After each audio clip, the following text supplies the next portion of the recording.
करता हूं एक बेहतरीन दिन के साथ, बेहतरीन सिटी के साथ, सिटी ब्यूटीफुल जिसे कहा जाता है, चंडीगढ़ से।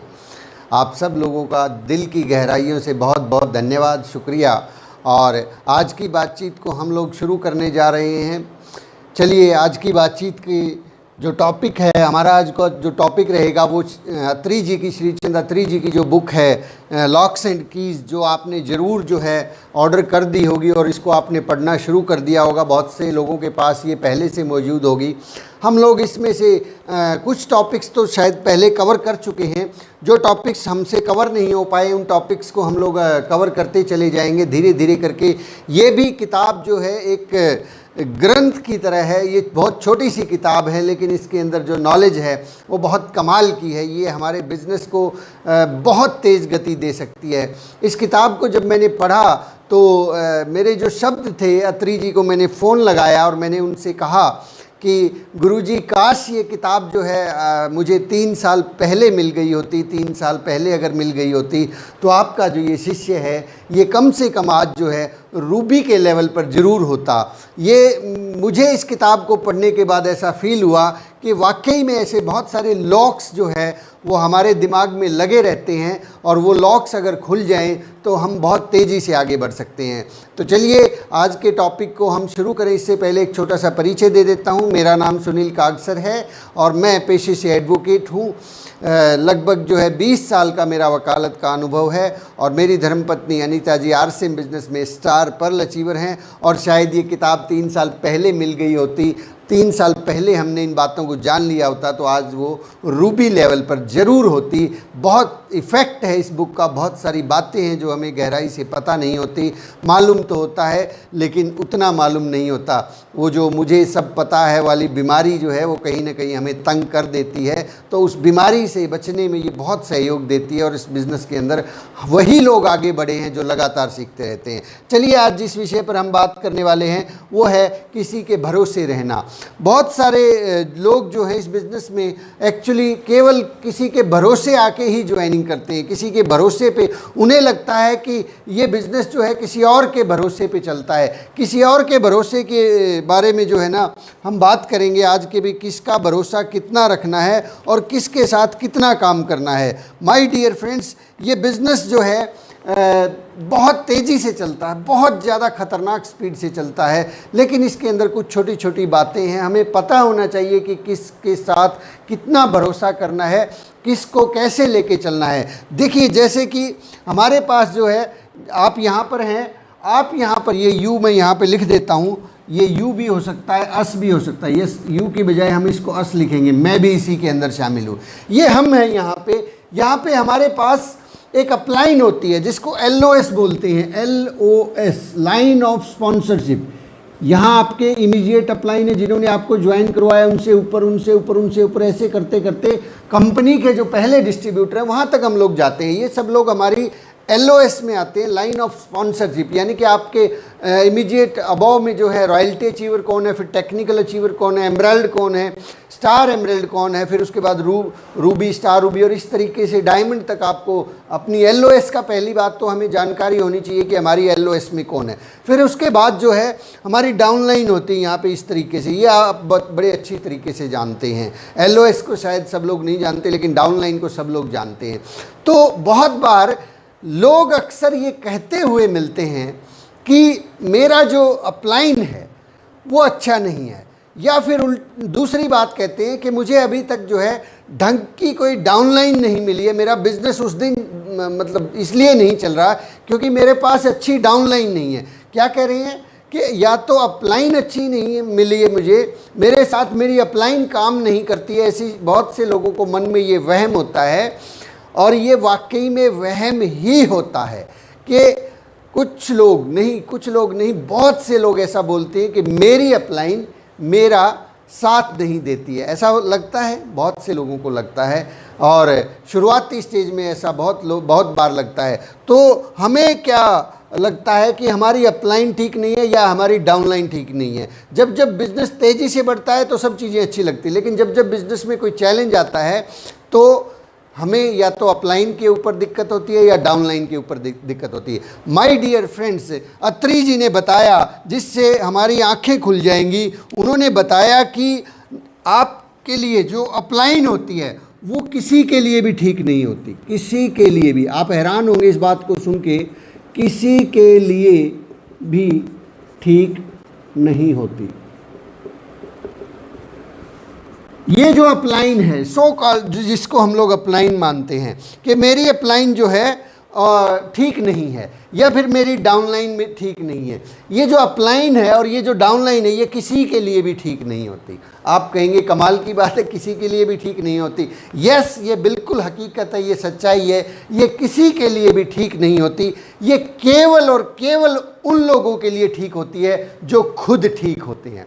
ये केवल उन लोगों के लिए ठीक होती है जो खुद ठीक होते हैं। सेकंड नंबर पॉइंट, अपलाइन और डाउनलाइन किसी के लिए भी ठीक नहीं होती, ये केवल उन लोगों के लिए ठीक होती है जो खुद ठीक होते हैं, खुद ठीक होते हैं।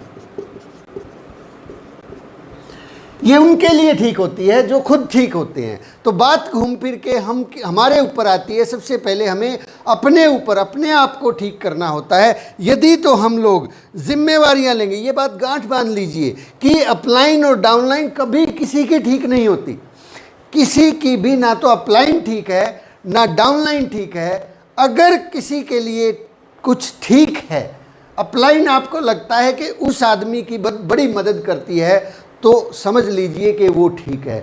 उस किसी के आदमी की, यदि हमारी टीम काम कर रही है केवल इस वजह से क्योंकि हम ठीक हैं, हमारी अपलाइन हमारे साथ मिलके काम कर रही है केवल एक ही वजह है कि हम ठीक हैं। अगर हमें लगता है कि ये हमारे लिए डाउनलाइन ठीक नहीं है तो चेक करें खुद को। हमें लगता है कि हमारी अपलाइन ठीक नहीं है हमारे लिए, चेक करें खुद को। ये जो अपलाइन और डाउनलाइन है केवल उन्हीं लोगों के लिए ठीक होती है जो खुद ठीक होते हैं, जो अपनी जिम्मेवारियों को समझते हैं। जो लोग अपनी जिम्मेवारियों को समझते हैं वही लोगों के लिए तो अपलाइन ठीक होती है और वही लोगों के लिए डाउनलाइन ठीक होती है। इसके अंदर कहीं किसी बाबा जी से हाथ दिखाने की ज़रूरत नहीं है, कहीं इधर उधर भटकने की ज़रूरत नहीं है, किसी के यहाँ पे उधर आने जाने की ज़रूरत नहीं है। केवल और केवल बात इतनी सी है कि क्या हम ठीक हैं, क्या हम लोग ठीक हैं। माय डियर फ्रेंड्स, ये जो बिज़नेस है, इस बिज़नेस के अंदर सबसे बड़ा फार्मूला मुझे मिल गया है। माय डियर फ्रेंड, यहाँ पे तीसरी एक और चीज़ है, मदद। कई बार लोग जो है मदद कहते हैं कि मदद नहीं की जाती है, हमारी तो जो है मदद नहीं हो रही है। हम लोगों को तो कोई मदद करने वाला ही नहीं है, हमारी तो अपलाइन जो है मदद नहीं करती है, हम लोगों को तो जो है मदद नहीं मिलती है। सर हमारे साथ तो आके जो है अपलाइन मीटिंग नहीं करती है। तो माय डियर फ्रेंड्स, चेक कीजिए कि ये मदद किन लोगों को मिल रही है और जिनको मिल रही है उनको क्यों मिल रही है। क्योंकि उन लोगों ने जिम्मेवारियां ली हैं, क्योंकि वो लोग सीखने को तैयार हैं, वो लोग सिस्टम को फॉलो करने को तैयार हैं, उन्हीं लोगों को मदद मिलती है। आपकी डाउनलाइन भी तभी काम करेगी जब हम जो है काम करेंगे। अगर हम ऊपर वाले के भरोसे बैठे हैं तो डाउनलाइन भी आपके भरोसे बैठी है और उससे आगे वाला फिर उसके भरोसे बैठा है। लोग एक दूसरे के भरोसे बैठे रहते हैं। विश्वास रखना अच्छी बात है, लेकिन भरोसे बैठना सबसे खतरनाक चीज़ है। विश्वास रखिए अपनी अपलाइन पर, अपनी कंपनी पर, अपने सिस्टम पर, अपनी डाउनलाइन पर, अपनी क्रॉस लाइन पर, लेकिन भरोसे अगर हम बैठेंगे माय डियर फ्रेंड्स तो कभी भी सक्सेस हमारे हाथ में नहीं आ सकती। जिस दिन आपको जिम्मेवारियां समझ में आ गई, जिस दिन आप सीरियस हो जाएंगे। माय डियर फ्रेंड्स, बहुत बार लोग जो है, हम लोग सीरियस नहीं होते। सीरियस, जिस दिन आप इस सिस्टम को लेके सीरियस हो जाते हैं उस दिन आपकी अपलाइन भी आपकी होती है, उस दिन आपकी अपलाइन आपके लिए ठीक हो जाती है। जिस दिन आप सीरियस हो जाते हैं उस दिन आपकी डाउनलाइन ठीक हो जाती है, जिस दिन आप सीरियस हो जाते हैं। सीरियस किस चीज़ के लिए? सीरियस सीखने के लिए, ट्रेनिंग के लिए, पढ़ने के लिए, प्लान सीखने के लिए, प्लान दिखाने के लिए, ऐसी बहुत सारी चीज़ें होती है। जिम्मेवारी लेने के लिए उस दिन आपके साथ कंपनी भी खड़ी है, उस दिन आपके साथ अपलाइन भी खड़ी है, उस दिन आपके साथ डाउनलाइन भी खड़ी है। हर व्यक्ति आपको अपने साथ नज़र आएगा, हर व्यक्ति आपको अपने साथ खड़ा हुआ नज़र आएगा। जिस दिन आप सीरियस हो गए, जिस दिन आपने सीरियसली, ये सीरियस शब्द जो है ना साहब, इसको थोड़ा सा गहराई से समझ लीजिए। ये सीरियसनेस अगर अभी तक नहीं आई है, आज आप इस वीडियो को देख रहे हैं, ये सीरियसनेस लेके आइए। हम लोग क्या है, बहुत लंबे समय तक मजाक मजाक में जो है इस बिज़नेस को करते रहते हैं। इस बिज़नेस को केवल लॉटरी की तरह से देखते रहते हैं। कोई तुक्का लग गया, कोई या तो अच्छी सी अपलाइन ढूंढते रहते हैं कि कोई अपलाइन से एक पावर लैग मिल जाए, मेरा बिज़नेस चल जाए, या कुछ नीचे ढूंढते रहते हैं कोई अच्छी सी डाउनलाइन मिल जाए, मेरा बिज़नेस चल जाए। ये क्या है, ये सीरियसनेस नहीं है, ये सबसे वाहियात और सबसे घटिया सोच है। सबसे वाहियात और सबसे घटिया सोच है। इस सोच को अपने दिमाग से निकाल दीजिए, हमेशा हमेशा के लिए निकाल दीजिए कि कोई अच्छी अपलाइन मिल जाए, कोई अच्छी डाउनलाइन मिल जाए और मेरा काम चल जाए। ये बिजनेस हमारा है, ये सिस्टम हमारा है, ये कंपनी हमारी है, ये डाउनलाइन हमारी है, ये अपलाइन हमारी है। जब सब कुछ हमारा है तो किसको ढूंढ रहे हैं साहब, किसको ढूंढ रहे हैं? खुद को ढूंढिए। खुद सीरियस जब हम होंगे, हम खुद अगर रोजाना 5 प्लान के लिए प्रयास कर रहे हैं तभी हमारा बिजनेस बढ़ेगा। हम खुद अगर 25 फ़ोन कॉल करने के लिए प्रयास रहता है, हर रोज़ कोशिश करते हैं, कल अगर 10 हो पाए थे तो आज 11 ज़रूर करूँगा, कल अगर 2 ही प्लान हो पाए थे आज 3 प्लान ज़रूर करूँगा, कल अगर मैंने एक ट्रेनिंग को मिस कर दिया था तो आज 2 ट्रेनिंग जरूर लूँगा, कल मैं ढंग से प्लान नहीं दिखा पाया था तो आज रात को प्लान दिखाने की प्रैक्टिस करके ही सोऊंगा। इस चीज़ को बोलते हैं सीरियस हो जाना। जब तक आप सीरियस नहीं होंगे तब तक ना तो अपलाइन आपके लिए साथ काम करने वाली है, ना डाउनलाइन आपके साथ काम करने वाली है। ये बिजनेस केवल और केवल एक आदमी के सीरियसनेस के ऊपर डिपेंड करता है कि आप इस बिज़नेस को लेके कितने सीरियस हैं। और ये बात किसी से छुपी नहीं होती, ये बात आपकी अपलाइन को भी पता लग जाती है और ये बात आपकी डाउनलाइन को भी पता लग जाती है कि आप कितने सीरियस हैं। फिर किसी को दोष मत दीजिएगा कि साहब मेरी अपलाइन मेरे साथ काम नहीं करती, मेरी डाउनलाइन काम नहीं करती है। वो आदमी, आपकी अपलाइन भी उन्हीं के साथ काम करेगी जो लोग सीरियस हैं, आपकी डाउनलाइन भी वहीं जाके ज्वाइन होना पसंद करेगी जो लोग सीरियस हैं। आप अपनी सीरियसनेस दिखाइए, आप अपने आप को कमिटेड कीजिए, आप अपने आप को सिस्टम के प्रति समर्पित कीजिए। फिर देखिए साहब, आपके साथ न केवल आपकी इमीडिएट अपलाइन, आपके ऊपर की अपलाइन, उससे ऊपर की, उससे ऊपर की, सभी अपलाइन का फोकस आपके ऊपर आ जाएगा। टीसी छाबड़ा जी का फोकस आपके ऊपर आ जाएगा, बीसी छाबड़ा जी का फोकस आपके ऊपर आ जाएगा, केसी जी, बड़े बड़े धुरंधर कोठारी जी, व्हाट्सएप, सब लोग आपके साथ मिलके काम करना पसंद करेंगे। जिस दिन आपने सीरियस तरीके से इस काम को सीखना शुरू कर दिया, करना शुरू कर दिया, समझना शुरू कर दिया, तो माय डियर फ्रेंड्स ध्यान रखिए, ये अपलाइन और ये डाउनलाइन किसी के लिए भी ठीक नहीं होती। ये केवल उन लोगों के लिए ठीक होती है जो खुद ठीक होते हैं। हमें खुद ठीक होना है, खुद इस बात को समझना है, खुद इस बात को सीखना और जानना है। नेक्स्ट पॉइंट जो है आपसे शेयर करना चाहूँगा कि कभी भी कोई भी आदमी कैप्टन के कंधों पर बैठकर, कैप्टन के कंधों पर बैठकर, इस बात को थोड़ा ऊपर लिख देते हैं, ये बहुत इंपॉर्टेंट है, आप इस बात को समझ लीजिएगा, जान लीजिएगा और इस बात को गहराई से मान लीजिएगा। कैप्टन के कंधों पर, कैप्टन के कंधों पर बैठकर कभी भी किसी ने मैच नहीं जीता। कैप्टन के कंधों पर बैठकर आज तक पूरे इतिहास को आप उठाकर देख लीजिए, कैप्टन के कंधों पर बैठकर किसी भी आदमी ने मैच नहीं जीता। और हम कई बार जो है अपलाइन के कंधों पर बैठकर आरसीएम बिजनेस के डायमंड बनना चाहते हैं, आरसीएम बिजनेस के स्टार डायमंड बनने के ख्वाब लेते हैं, आरसीएम बिजनेस की जो लाइफस्टाइल है उसको जीने के लिए लालायित होते हैं। ये सब एक भ्रम है, धोखा है, क्योंकि कैप्टन केवल आपको ट्रेंड कर सकता है, गाइड कर सकता है, आपकी गलतियों को सुधार सकता है, आपकी गलतियों से आपको अवगत करवा सकता है, लेकिन कैप्टन के कंधे पर बैठ के फील्ड के अंदर मैच नहीं खेला जा सकता। मैच तो हमें खुद ही खेलना होगा, वहाँ जाके जो ओपोनेंट है उससे जाके खुद ही भिड़ना होगा, खुद ही जाके जब प्लान दिखाएंगे तभी जीत हासिल होगी। यदि हम कैप्टन के कंधों पर बैठे रहेंगे, कैप्टन के कंधों पर बैठ बैठ के वही सारे काम करता रहे, वही मेरे लिए मीटिंग का आयोजन करे, प्लान दिखाए, वही मेरे लिए सारे काम करके दे दे, हम तो सिर्फ बैठ के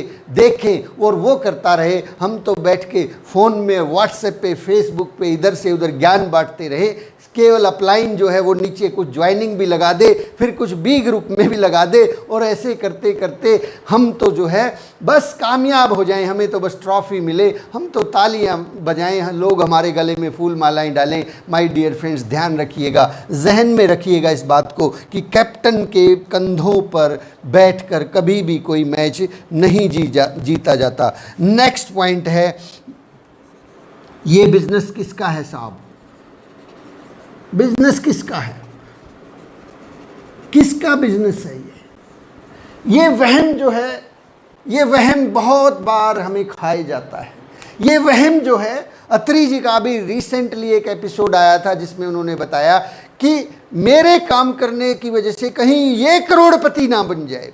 ये वहम हमें मारे रखता है। इस वहम को जितना जल्दी अब बाहर निकाल देंगे हम लोग कि ये बिजनेस अपलाइन का है, अपलाइन काम करेगी, अपलाइन को करना ही पड़ेगा, एक लेग के अंदर तो काम उसकी तो मजबूरी है, ये बिजनेस तो है ही उसका, ये तो लेग ही उसकी थी, ये तो एक्चुअली मेरी लेग है ही नहीं, ये तो सब लोगों की लेग है, इसलिए यहाँ पे तो सब लोगों को काम करना पड़ेगा, ये तो सबका बिजनेस है, मेरा तो है ही नहीं।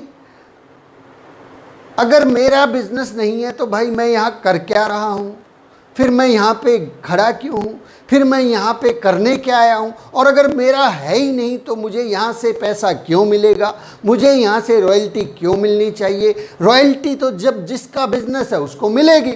यही फैक्ट होता है, यही फैक्ट होता है कि हम लोग तड़पते रहते हैं कि यार मेरी रॉयल्टी क्यों नहीं आ रही, मेरा टेक्निकल क्यों नहीं आ रहा, मैं क्यों नहीं एमराल्ड बन रहा, क्योंकि मेरा बिजनेस है ही नहीं। जब परमात्मा देखता है कि भैया आपका बिजनेस नहीं है तो फिर आपको पैसे देने की ज़रूरत क्या है?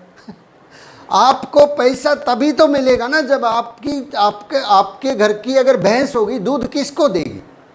आपके घर में एक भैंस है और वो दूध देती है, आपके घर के द्वारे बंधी हुई है और आप कहते हो ये भैंस मेरी नहीं है, तो दूध किसको देगी? दूध वो उसको देगी, दूध उसका वो निकालेगा जिसकी वो भैंस है। जब तक आपने इस बिजनेस को, ये जो नीचे डाउन लाइन में बिजनेस है, इधर बिजनेस है, इसको अपना माना ही नहीं, ये मेरा है ही नहीं सर, ये तो अपलाइन का है, एक लेग तो अपलाइन की है। अच्छा, बड़ी अच्छी बात है, अपलाइन की है तो वो रॉयल्टी अचीवर बन जाएगा, वो टेक्निकल अचीवर बन जाएगा, वो एमराल्ड बन जाएगा, वो स्टार, जिसका बिजनेस है। ध्यान रखिए, ये बहुत बहुत इंपॉर्टेंट चीज़ मैं आपसे शेयर कर रहा हूँ। इस बिजनेस में सक्सेस उसी को मिलेगी, पैसा उसी को मिलेगा जिसका बिजनेस है। जब तक हम ये बात समझ नहीं लेते कि बिजनेस मेरा है तब तक तरक्की संभव नहीं है। मैक्सिमम टाइम हमें ये लगता है कि मैं काम कर रहा हूँ, इसकी वजह से पैसा तो ऊपर वालों को भी आ रहा है तो इसलिए उनका भी तो हो गया ना। ये ख्याल जैसे ही आया ना, ये ख्याल ही हमें तबाह कर देता है। ये ख्याल ही हमें, बस यूँ कहिए कि इस बिज़नेस से आउट करने के लिए केवल एक ही विचार काफ़ी है। पूरे भरे हुए बर्तन के अंदर, एक पूरे भरे हुए ड्रम के अंदर 2 बूंद जहर की काफ़ी हैं उस दूध को जहरीला करने के लिए। ये जो बूंद है हमारे दिमाग में कि ये बिज़नेस तो अपलाइन का है, ये बिज़नेस तो सब लोगों का, सबको फ़ायदा हो रहा है, तो उसी दिन से जो है साहब नैया डूबना शुरू हो जाती है। उसी दिन से ये बिज़नेस उल्टा चलना शुरू हो जाता है। ये ख्याल जब भी है इसको लात मार के बाहर निकाल दीजिए। बताइए कि ये बिज़नेस किसका है? ये बिज़नेस मेरा है, मेरा है और मेरा है। कंपनी का मैं पहला डिस्ट्रीब्यूटर हूँ, यहीं से मुझे काम करना है। ऊपर वाले तो जो लोग हैं ना, उनसे तो वो तो बहुत बढ़िया है, उनसे तो सीखने को मिल रहा है। वो तो मेरे लिए बड़ी कमाल की बात है कि आज मैं ज्वाइन हुआ हूँ, आज मेरे पास कंपनी ने मुझे पहला डिस्ट्रीब्यूटर बनाया है और कुछ लोग हैं जो मेरी मदद करने को तैयार हैं, वो मेरे साथ मिलके काम करने को तैयार है, वो मुझे सिखाने को तैयार है। ये तो मेरे लिए एक्स्ट्रा हेल्प है, ये एक्स्ट्रा हेल्प है, उसी दिन आपका बिजनेस चलना शुरू हो जाएगा। उसी दिन जो है, जब काम बिजनेस मेरा है तो काम कौन करेगा साहब? भैंस मेरी है तो चारा कौन डालेगा? भैंस मेरी है तो उसको नहलाएगा कौन? उसको खिलाएगा कौन? उसका ध्यान कौन रखेगा? सर्दी गर्मी का ध्यान कौन रखेगा? जो ध्यान रखेगा वही तो दूध निकालेगा ना। जो ध्यान नहीं रखेगा उसको दूध कौन देने वाला है? My dear friends, RCM business भी ठीक हमारे लिए इसी तरह से काम करता है। और हम लोग भी जो है इस बिजनेस को जब अपना मान लेते हैं, जब मेरी खुद की हम मान लेते हैं कि यस मेरी जिम्मेवारी है, उस दिन ये बिजनेस चलना शुरू हो जाता है। अदरवाइज जो है, एक दशरथ मांझी जी की एक फिल्म आई थी, उसमें वो एक डायलॉग बहुत बार रिपीट होता है कि भगवान के भरोसे मत बैठिए, क्या पता भगवान आपके भरोसे बैठा हो। अपलाइन के भरोसे मत बैठिए, क्या पता अपलाइन आपके भरोसे बैठा हो। और ये भरोसा भरोसी में जो है ना, ज़िंदगियां जो है तबाह होते, मैंने बहुत सारी देखी हैं। बहुत सारे लोग बहुत अच्छी कैपेसिटी होने के बावजूद भी, मैं ये नहीं कह रहा कि लोगों के अंदर कैपेसिटी नहीं है, काम नहीं कर सकते, उनके अंदर नॉलेज नहीं है, एवरीथिंग, सब चीज़ें होने के बावजूद भी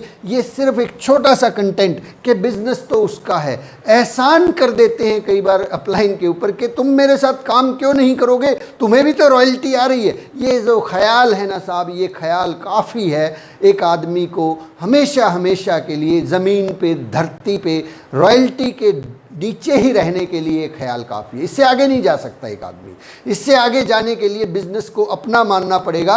ऊपर वाले का छोड़ो, मेरा खुद का बिजनेस है। इससे आगे जाने के लिए, इसलिए मैं कहता हूं कि 90% लोग जो है ना रॉयल्टी पे आके खड़े हो जाते हैं, अटक जाते हैं, क्योंकि उनका बिजनेस है ही नहीं है। जिसका बिजनेस है वो एमरल्ड हो जाता है, जिसका बिजनेस है वो स्टार रूबी हो जाता है, जिसका बिजनेस है वो जो है डायमंड बन ही जाता है। तो my dear friends, next point के ऊपर हम बात करते हैं। एक और लास्ट में मैं आपसे शेयर करना चाहूँगा, एक बरगद के पेड़ के नीचे, बरगद के पेड़ के नीचे, बड़े पेड़ के नीचे कभी भी छोटे पेड़ नहीं उग सकते। बड़े पेड़ के नीचे जब तक आप किसी की छत्र छाया में, इसको छाया में बोल सकते हैं, छाया में, जब तक हम छाया के अंदर बैठना पसंद करते हैं कि हमें धूप ना लगे, हमें बारिश ना सहन करनी पड़े, हमें तूफान का सामना ना करना पड़े, जब मीटिंग करने की बात आती है, जब जिम्मेवारियां लेने की बात आती है, जब प्लान दिखाने की बात आती है, जब फ़ोन कॉल करने की बात आती है, ये वो सारी चीज़ें हैं जो बारिश हैं, तूफ़ान है और धूप की तरह से हमारे को काम करती हैं। जब हमारे ऊपर बरगद के पेड़ की छाया होती है तो ना बारिश लगती है, ना धूप लगती है, ना हवा लगती है, ना तूफ़ान हमारे तक पहुंच पाता है। उस सारे चीज़ों को जो है ना बरगद का पेड़ सहन कर लेता है। छाया के अंदर हम पल, और आप सोचिए छाया के अंदर क्या कभी कोई पेड़ बड़ा हुआ है? क्या कोई आदमी किसी के कंधों पर बैठकर जंग जीत पाया है? यही हमारे से मिस्टेक होती है। यदि हम आगे बढ़ना चाहते हैं, हमें जल्दी से रॉयल्टी चाहिए, हमें जल्दी से टेक्निकल चाहिए, हमें जल्दी से आगे बढ़ना है, तो माय डियर फ्रेंड्स, बरगद की छाया से बाहर निकलिए, खुद जाके उस धूप को, वो बरगद भी तो धूप को सहन करके इतना बड़ा बना है ना, अगर उसको भी किसी छाया के अंदर लगा दिया जाता, किसी पेड़ के नीचे लगा दिया जाता, क्या वो बरगद बन पाता? आपको क्या लगता है कि हमारी जो अपलाइन है वो यूं ही तैयार हो गई? सुरेंद्र वत्स डायमंड यूं ही बन गए? उन्होंने गलियों की धूल खाई है, गलियों के अंदर रातों को घूम घूम के, सर्दी के अंदर, गर्मी के अंदर, बारिश के अंदर 100 200 किलोमीटर तक एक चेतक, बजाज चेतक स्कूटर के ऊपर दिन रात जो है आदरणीय वत्स साहब ने घरों में जा जा के प्लान दिखाए हैं। रात को 2-2 बजे तक वो घर नहीं लौट पाते थे, कई दिन का सफ़र उनका रहता था, रातों की नींद जो है उड़ जाती थी, बहुत दूर दूर जाके भी कई बार जो है नेगेटिविटी का सामना करना पड़ता था। 1 2 4 5 नहीं, हज़ार लोगों की ना उन्होंने सुनी है। बहुत सारे प्रोग्राम ऐसे उन्होंने किए हैं जहाँ पे तैयारियाँ थी 1000 लोगों की, लेकिन महज 20 लोग पहुँच पाए। उस सब परिस्थितियों को उन्होंने सहन किया है, तब वो डायमंड है। और हम क्या सोचते हैं, कोई अपलाइन मिल जाए, कोई छाया मिल जाए, उस छाया के अंदर हम लोग ग्रो कर जाएंगे। छाया के नीचे आज तक ना तो कोई ग्रो किया है और ना कभी कर पाएगा। वहाँ पे केवल और केवल कमज़ोर पौधे पैदा होते हैं जो जल्दी से ख़त्म हो जाते हैं, अपने आप ही ख़त्म हो जाते हैं। कमज़ोर पौधे मत बनिए साहब, मजबूत पौधे बनिए। घर से बाहर निकलिए, प्लान दिखाइए, लोगों से मिलिए, जिम्मेवारी लीजिए, होम मीटिंग करना सीखिए। सारे काम, सारी चीज़ों की जब हम जिम्मेवारियां लेंगे तो माय डियर फ्रेंड्स हम लोग भी कामयाब हो सकते हैं, हम लोग भी आगे बढ़ सकते हैं। माय डियर फ्रेंड्स, बहुत से लोगों को जो है ना, एक और लास्ट में मैं आपसे बात शेयर करता हूँ, फोकस फोकस फोकस फोकस। कई बार हमें ये लगता है फोकस कि हमारी जो अपलाइन है, ये अपलाइन है, इसका हमारे पास, हमारे ऊपर फोकस नहीं है, इसका जो है हमारे ऊपर फोकस नहीं है। साहब क्या कारण है कि उसका फोकस नहीं है? ऐसी कौन सी वजह है? आपको क्यों, क्या कोई कारण ढूंढने की कोशिश कीजिए एक बार कि जो अपलाइन है, आपका जो बिजनेस है उनके डाउनलाइन में ही तो है। अगर आप यहाँ हैं, हम लोग यहाँ हैं, तो हमारी जो ये अपलाइन है, इनका फोकस हमारे ऊपर क्यों नहीं है? जबकि ये जो बिजनेस है ये उन्हीं के डाउनलाइन में बिजनेस है। ये कारण क्या है? ऐसा कारण एक बार ढूंढने की कोशिश तो कीजिए ना साहब, कि अपलाइन का आपके ऊपर फोकस क्यों नहीं है? ये एक और व्यक्ति है उन्हीं के डाउनलाइन में, उसके ऊपर फोकस क्यों है? ये आदमी हमें टाइम क्यों नहीं देता? हमारा फ़ोन क्यों नहीं उठाता? हमारे साथ जाके मीटिंग क्यों नहीं करता? हमारी काउंसलिंग करने से क्यों बचता है? क्या ऐसे कारण हैं कि उसका फोकस हमारे पास नहीं है? उसका हमारे पास फ़ोन कॉल क्यों नहीं आता? एक आदमी है जो यहाँ पे जुड़ा है, वो आपसे जूनियर हो सकता है, वो आपसे 2 साल बाद ज्वाइन हुआ है, लेकिन आपको पता लगा कि ये जो अपलाइन है, इसका फोकस तो इसके ऊपर खूब है। ये अपलाइन इसको दिन में 4 बार फ़ोन कॉल करता है, ये इसके पास जब भी जाता है उस एरिया में, ये उसी के साथ जाके बैठ के बात करता है, उसी के साथ जाके मीटिंग करता है। क्या ऐसा खास बात क्या है इस आदमी में? और क्या ऐसी प्रॉब्लम है हमारे अंदर कि हमारी अपलाइन जो है हमारे ऊपर फोकस नहीं कर रही है, जबकि बिजनेस दोनों का उसी के डाउनलाइन में है? चेक तो कीजिए साहब, क्यों नहीं है फोकस? ये फोकस अगर हमें लेके आना है, इस फोकस की जो प्रॉब्लम है वो प्रॉब्लम बहुत सिंपल सी है कि कहीं हम लोग फ़ोन जो है शिकायत करने में तो ज़्यादा विश्वास नहीं रखते।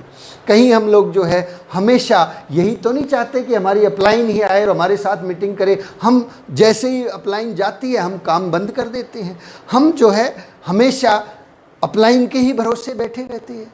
यदि हम अपने आप को जब वो सिखाने की कोशिश करते हैं तो कह देते हैं कि सर ये तो पता है मुझे, आप क्या बता रहे हो, मुझे मत सिखाओ, उसको सिखाओ, मेरी टीम में ये फला व्यक्ति, इनको आप संभाल लो, है इन लोगों को जाके सिखाओ, इनकी ट्रेनिंग कर दो, मेरा बिजनेस बढ़ जाएगा।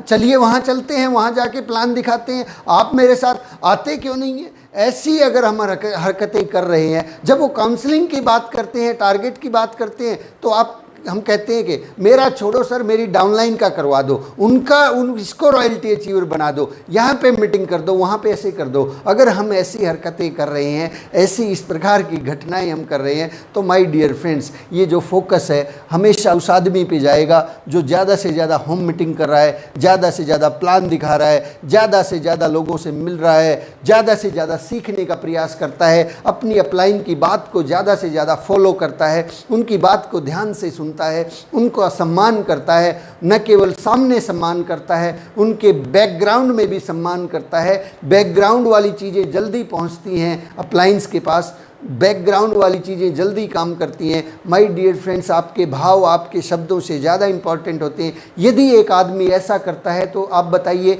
आपके साथ ऐसा हो कि एक आदमी तो जो है लगातार शिकायतें करता है, उल्हाने देता है, सर आपने मेरी एक लेग नहीं चलाई, वहाँ पे ज्वाइन नहीं करवाया, वहाँ पे जाके आपने मीटिंग नहीं करी, वहाँ पे आपने प्लान जो है केवल एक ही दिखाया, उसके साथ तो 4 दिन से घूम रहे थे, मेरे को तो केवल आधा घंटा दिया, आप तो जो है यहाँ पे ज्वाइनिंग मेरे डाउनलाइन में कम से कम इस महीने तो टारगेट मंथ है, 2-4 ज्वाइनिंग तो यहाँ लगा दो, यहाँ तो ज़्यादा मीटिंग कर दो। ये चीज़ें अगर हम कर रहे हैं तो माय डियर फ्रेंड्स, दूसरी तरफ एक दूसरा आदमी है जो आपकी ही डाउनलाइन में, वो कहता है सर मुझे एक बार जो है बस प्लान दिखाना सिखा दीजिए, मैं सीख के आगे से आपको प्लान दिखाने के लिए तो कम से कम नहीं बुलाने वाला, सारे प्लान मैं दिखाऊंगा। ये देखिए मैंने जो है 2000 लोगों की लिस्ट बना ली है, कल मैंने यहाँ पे होम मीटिंग की थी, कल मैंने 4 होम मीटिंग की थी, कल मैंने सर 25 लोगों को फ़ोन कॉल किया था, आज भी जो है मैं लगभग आज मेरी छुट्टी है, आज मैं 10 मीटिंग करके आऊँगा।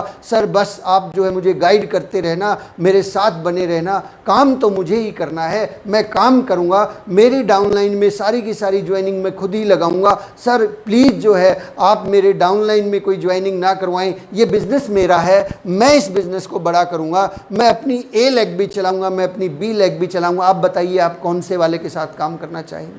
आप पहले वाले के साथ काम करेंगे या दूसरे वाले के साथ काम करेंगे? फोकस कहाँ होगा आपका?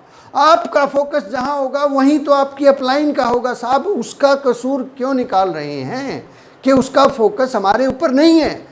इसी तरह से डाउनलाइन का, कई बार कुछ लोग शिकायत करते हैं, सर मेरी डाउनलाइन जो है मुझे तवज्जो नहीं देती, मेरे ऊपर कुछ लोग हैं उनके साथ बात करते, मेरे साथ बात ही नहीं करती। क्योंकि आप खुद ठीक नहीं है साहब, हम ठीक नहीं है, तो वो डाउनलाइन जो काम करने वाली है वो किसी अच्छे काम करने वाले के साथ ही जाके बात करेगी, उसी से काउंसलिंग करेगी, उसी से फ़ोन कॉल करेगी, उसी के साथ उसको बैठना अच्छा लगेगा।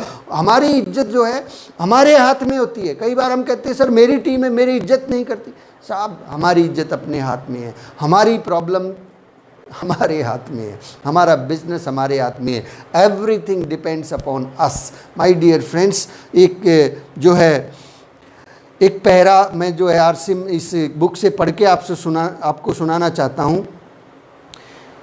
अत्री जी लिखते हैं कि बार बार समझाने के बाद भी कई लोगों की शिकायत ही रहती है कि मेरा बिज़नेस इसलिए नहीं बढ़ पा रहा क्योंकि मेरी अपलाइन का मेरे बिज़नेस पर ध्यान नहीं है। ना ही तो वो मेरी टीम में मीटिंग करते हैं, ना ही मेरी टीम को संभालते हैं, ना मुझे मीटिंग में लेकर जाते हैं, ना मेरी किसी प्रकार की हेल्प करते हैं।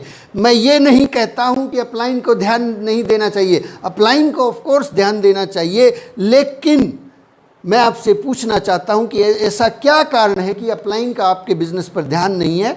आपका बिजनेस, आपके अपलाइन का भी तो बिजनेस है, फिर भी उनका फोकस क्यों नहीं है? इसके पीछे कुछ तो ज़रूर वजह रही होगी। मेरा मानना है कि इसमें अपलाइन का कसूर नहीं हो सकता। आपका व्यवहार, आपकी आदतें, आपका बिजनेस के प्रति कमिटमेंट, आपके सीखने और आगे बढ़ने की ललक ही आपके अपलाइन का फोकस आपके बिजनेस के ऊपर लेके आता है। यदि हम खुद ढीले ढाले हैं तो कुछ नहीं हो सकता। लेकिन इसके साथ साथ अत्री जी एक बात और भी कहते हैं, यदि इन सारी चीज़ों के बावजूद भी अगर आप किसी अपलाइन का फोकस आपके ऊपर नहीं है तो फिर तो और ज़्यादा खुश हो जाइए, क्योंकि अब आप जो है भगवान का शुक्रिया अदा कर सकते हैं कि उसने आपके लिए एक ऐसी जगह चुनी है जहां आप मजबूत हो सकें, जहां आप सफल हो सकें, जहां आप किसी मजबूत लीडर की तरह से खड़े हो सकें। जब सारा काम आपको ही करना पड़ेगा, सारी जिम्मेवारी आपको ही संभालनी पड़ेंगी, तो ये जो जज्बा होगा ना, ये आपको स्टार डायमंड बना देगा। क्योंकि शुरुआती दौर में जितने भी लीडर रहे थे, चाहे ओपी शर्मा जी की बात करें, चाहे बीसी जी की बात करें, केसी जी की बात करें, सुरेंद्र वत्स जी की बात करें, उनके साथ काम करने वाले कोई बहुत सारे अपलायंस नहीं होते थे। उन्होंने सभी जिम्मेवारियों को खुद उठाया और वो डायमंड बन गए। माय डियर फ्रेंड्स, यदि ऐसा भी हमें लगता है कि हम सब कुछ सही कर रहे हैं तो भी अपलाइन साथ नहीं दे रही है, तो भी शुक्रिया अदा कीजिए। आपके पास अपॉर्चुनिटी है, आप अपने आप को साबित कर सकते हैं, आप अपने आप को प्रूव कर सकते हैं। आज की बातचीत को हम यहीं समाप्त करते हैं। इस किताब को ज़रूर मंगवाइए, इस किताब को पढ़िए। ये ग्रंथ है, ये आरसीएम बिजनेस के अंदर बहुत बड़ा तूफ़ान पैदा करने वाला है। आगे की बातचीत हम कल सुबह फिर से करेंगे। कल सुबह फिर से जो है हम अत्री जी से बहुत कुछ सीखने के लिए तैयार रहेंगे। Thank you very much. जय आरसीएम, जय भारत, जय Hind. Thank you very much. शुक्रिया।